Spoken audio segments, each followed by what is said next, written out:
FunkyPigeon.com is a website that enables people to buy personalised products. So we do greeting cards, calendars, posters, personalised notebooks, mugs, and effectively what we do is we take people's names and photographs and turn them into images.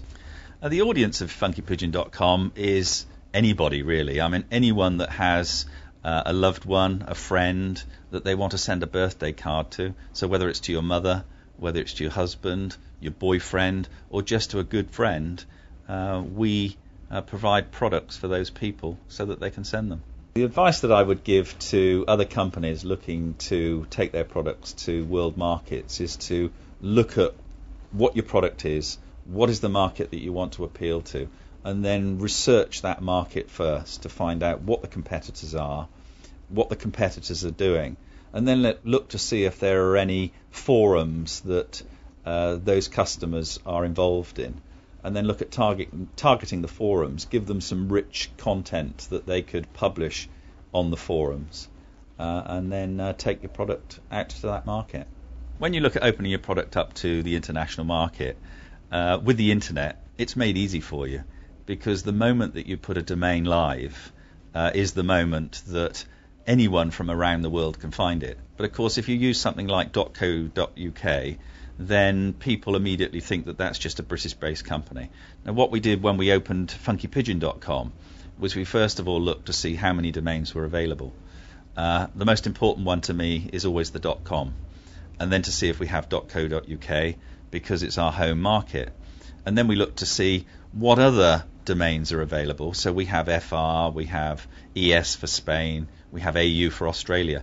And whilst we're not actually targeting those countries under those domains at the moment, we have those domains so that they're there for the future.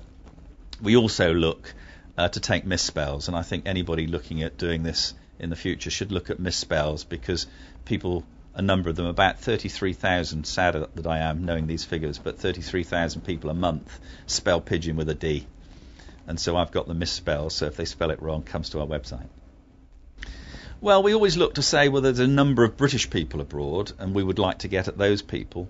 But I wouldn't say we specifically sat there and said, right, we want to plan our overseas activity. But what we found very quickly after launching the site, that people were finding us. And of course, with tools like Google Analytics, you can immediately see who's coming onto your site from what countries.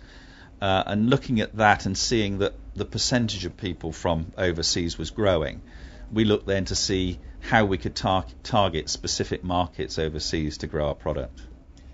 When we looked at targeting the overseas markets with specific products, we looked for demographic groups.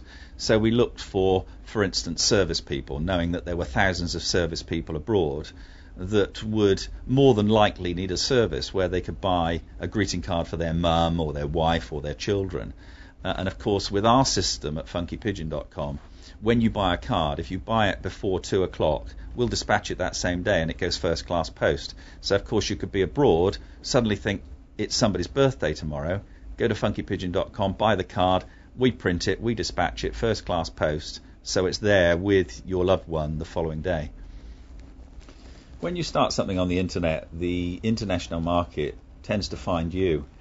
It happens in a very small way, but you'll find that with our product from FunkyPigeon.com, because people will buy a greeting card and they'll send it to a loved one somewhere else in the world, that person is immediately exposed to the brand, and you find that they then come on and have a look at your site and they start buying, and it starts to broaden that way. That's what identified markets to us. And then what we did is looked at the markets that were coming to us, or looked at the people that were coming to us, and then looked to target social demographic groups similar to the customers that have found us, to try and broaden our appeal to those people. We get an awful lot of sales from Europe, from France, from Spain. We had a lot of sales from Ghana, but I smile because some of those turned out to be fraudulent. So for anybody out there, I mean, I'd ask you, if you're doing as we do, with credit cards, be careful, know your markets, but certainly the European markets have been the biggest ones for us, or countries that have large expat populations, because it's an affinity to their home country by using a site like ours. Looking at distribution channels overseas, we haven't looked. We don't actually go into retail, when retail being shop sales, because our product is so unique.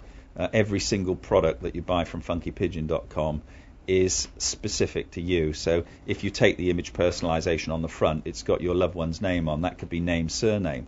And if you look at what you put inside it, it's a personalized sentimental message to a loved one. Or if you're using photo upload, it's your photograph, or it's your loved one's photograph, or a friend. I mean, we have an interface with Facebook, so you can go and pull your friends' pictures as long as they give you permission.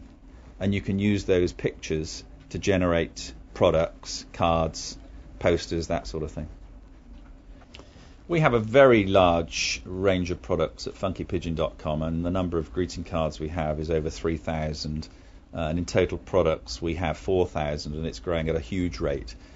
So delivering our products around the world is interesting, but using Royal Mail, it's made very easy.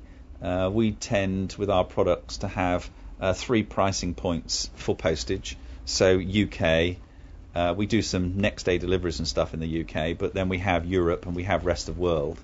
And we get it all to the post collection service every day by 4:45. They take care of the rest, and it works really, really well. I mean, the other day I had something that was going to Nice. It took 2 days to get there, which I think is great.